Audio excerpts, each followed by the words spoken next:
तो दोस्तों आज हम एक्सप्लेन करने वाले हैं नाइट एट द म्यूजियम को।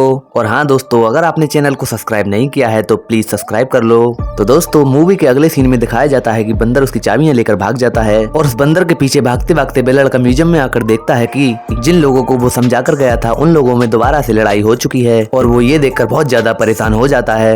और तभी वो बंदर उस म्यूजियम की खिड़की का दरवाजा खोलने की कोशिश करता है और आखिरकार उन खिड़कियों को खोल भी देता है और वो खिड़कियां खोलकर वहां से भाग जाता है। तभी वो लड़का सही जगह पर पैर रखते हुए आगे बढ़ता है ताकि कोई छोटा सा इंसान पिच ना जाए। और तभी वो लड़का म्यूजियम के नीचे वाले फ्लोर पर आता है और आदि मानवों को देखता है कि सभी आदि मानव अपने सिर पर आग लगाए हुए हैं और वो उनकी आग बुझाने के लिए कार्बन डाइऑक्साइड का प्रयोग करता है और धीरे धीरे करके सभी आग को बुझा देता है। तभी उसी लड़के को उस मंकी के हाथ में अपनी चाबियां दिख जाती हैं और चाबियों को लेने के लिए दोबारा से उसके पीछे भागता है। तभी मूवी में पता चलता है कि उनमें से एक आदि मानव निकलकर बाहर कूद जाता है और ये बात लड़के को पता नहीं होती है। वो लड़का तो मंकी से चाबी छीनने में लगा हुआ होता है और चाबी छीनने के चक्कर में उस लड़के और बंदर में मारपीट होने लग जाती है। इस हरकत को करते हुए वो मॉम का प्रेसिडेंट उन्हें देख लेता है और तभी वो प्रेसिडेंट बंदर से चाबी लेकर उस लड़के को दे देता है। तभी वो लड़का उससे कहता है कि मैं यहाँ कल से नौकरी बिल्कुल भी नहीं करूंगा, चाहे कुछ भी हो जाए। तभी वो लड़का उन्हें छोड़कर जाने लगता है। तभी उस लड़के की नजर एक खुली हुई खिड़की पर पड़ती है। खिड़की खुली देखकर वह लड़का बहुत ही डर जाता है और खिड़की के बाहर देखने पर देखता है कि एक आदि मानव म्यूजियम के बाहर घूम रहा होता है। और तभी वो सूरज की तरफ देखता है कि सूरज निकलने ही वाला होता है और तभी उसी आदि मानव को बचाने के लिए वह लड़का भागते हुए नीचे जाता है। और जैसे ही वह म्यूजियम के गेट पर पहुंचता है और देखता है कि सूरज की पहली किरण निकल चुकी होती है और उसके सामने ही वह आदि मानव भस्म हो जाता है। ये देखकर लड़का बहुत ही ज्यादा दुखी हो जाता है। तभी उसका लड़का अपने दोस्तों के साथ म्यूजियम को देखने के लिए आते हैं और उसी वक्त उस म्यूजियम का मैनेजर उस लड़के को डांट लगा रहा होता है और उस लड़के को नौकरी से निकालने के लिए कहता है। तभी उस लड़के के दोस्त ये सब होते हुए देख लेते हैं और उससे कहते हैं कि तू क्या खाक म्यूजियम दिखाएगा, तेरे पापा को तो पहले से ही नौकरी से निकाल दिया गया। और ये सब सुनकर लड़का भी वहाँ से चला जाता है। तभी लैरी म्यूजियम के मैनेजर से गुजारिश करता है कि वो उसे नौकरी पर रख ले, आगे से कोई गलती नहीं करेगा। तभी मैनेजर उस लड़के को आखिरी मौका देते हुए उस नौकरी पर रख लेता है।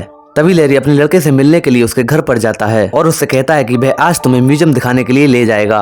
तभी लड़का अपने पापा से कहता है कि जब तुम्हें नौकरी से निकाला गया था तब मैं वहाँ था।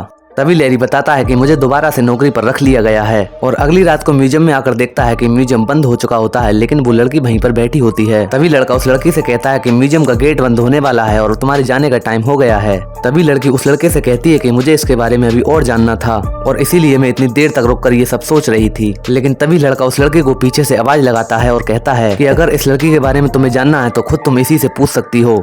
लड़की ये बात सुनकर उस पर हंसने लग जाती है। तभी लड़का उस लड़की से बताता है कि रात को सभी चीजें जाग जाती हैं और उसे जागने के बाद तुम उससे सीधे ही पूछ सकती हो। और लड़का इस बात को पूरा विश्वास दिलाने की कोशिश करता है। तभी लड़की लड़के से कहती है कि तुम मेरा मजाक उड़ा रहे हो और वहाँ से चली जाती है। और वो लड़का उसी रात अपने बेटे को भी म्यूजियम में वो सब दिखाने के लिए लाता है जो वह सब रोज देखता है। तभी लड़का अपने बेटे से कहता है कि रात के 10 बजने के बाद ये हड्डी वाला डायनासोर अपने आप चलने लग जाएगा।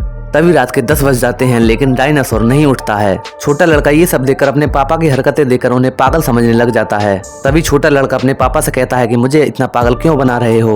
तभी लैरी म्यूजियम में अंदर जाकर देखता है कि वहाँ पर 24 कैरेट की सोने की प्लेट वहाँ से गायब होती है। तभी लैरी म्यूजियम के अंडरग्राउंड में आकर देखता है कि वो प्लेट एक टोकरी में रखी हुई है। तभी वहाँ पर म्यूजियम के तीनों डायरेक्टर आ जाते हैं और उससे वो प्लेट नीचे रखने के लिए कहते हैं। तभी लैरी उनसे पूछता है कि तुम इस प्लेट को कहाँ पर ले जा रहे हो। तभी वो लैरी को बताते हैं कि इस प्लेट से रात में हम में कुछ ज्यादा ही जान आ जाती है, इसलिए इसे हम चुरा कर ले जा रहे हैं और तुम हमें रोकने की कोशिश मत करो। तभी लैरी अपने बेटे से कहता है कि प्लेट के बीच में जो पहिया है उसे घुमा दो। अपने पापा के कहने पर वह लड़का उस पहिए को घुमा देता है और म्यूजियम के सारे जीव जाग उठते हैं और प्लेट जागते ही उन तीनों बुड्ढों में भी जान आ जाती है। तभी लैरी अपने बेटे से भागने के लिए कहता है और वो बुड्ढे लैरी को बहुत जोर से पटक मारते हैं। तभी वो तीनों बुड्ढे उस प्लेट को ढूंढने के लिए लग जाते हैं और उसी वक्त म्यूजियम के सारे जानवर म्यूजियम से बाहर जाने लगते हैं और वो तीनों बुड्ढे प्लेट छीनकर लैरी को म्यूजियम में बंद करके चले जाते हैं। और जहाँ वे उस लड़के को बंद करके जाते हैं वहाँ पर उस महाराजा की मम्मी होती है जो बाहर निकलने की कोशिश कर रही होती है। लैरी ये देखकर उस मम्मी की ओर भागता है और वहाँ जाकर उस महाराजा की मम्मी को वहाँ से आजाद कर देता है। तभी उस ताबूत में से उस राजा की मम्मी निकलकर बाहर देखने लगती है और वह अपने ऊपर लिपटी हुई पट्टी हटाकर वह राजा अपने असली रूप में आ जाता है। तभी लैरी राजा से बताता है कि तुम्हारी सोने की प्लेट वो यहाँ से चुरा कर ले गए और मुझे वो प्लेट वापस लाने के लिए यहाँ से निकलना होगा। तभी वो राजा अपनी शक्तियों द्वारा उस दरवाजे को तोड़ देता है और उन्हें आजाद कर देता है और बाहर आकर म्यूजियम में देखता है कि सब लोग आपस में लड़ रहे होते हैं। तभी लैरी म्यूजियम के सारे जीवों को समझाने की कोशिश करता है और उस राजा की मदद से सभी को बताता है कि तुम्हारी जो 24 कैरेट सोने की प्लेट है वो यहाँ से चुरा ली गई है और अगर वो प्लेट वापस नहीं मिली तो तुम फिर कभी जिंदा नहीं हो सकोगे। और लैरी सभी जीवों को अपने अपने काम पर लगा देता है और उनसे कहता है कि हम सबको मिलकर ही उस प्लेट को बचाना होगा, और अगर उस प्लेट को नहीं बचाया तो तुम लोग हमेशा के लिए सो जाओगे। तभी उनमें से उन डायरेक्टर के दोस्तों को घेर लिया जाता है और म्यूजियम की छोटी वाली फौज उस गाड़ी के पहिए से हवा को निकालने लगती है। तभी मूवी के अगले सीन में दिखाते हैं कि बुड्ढा प्लेट को लेकर गाड़ी से भाग जाता है। तभी लैरी उस बुड्ढे का पता लगाने के लिए उसी लड़की को म्यूजियम से निकाल कर लाता है जो पद चिन्ह देकर रास्ता बता देती है।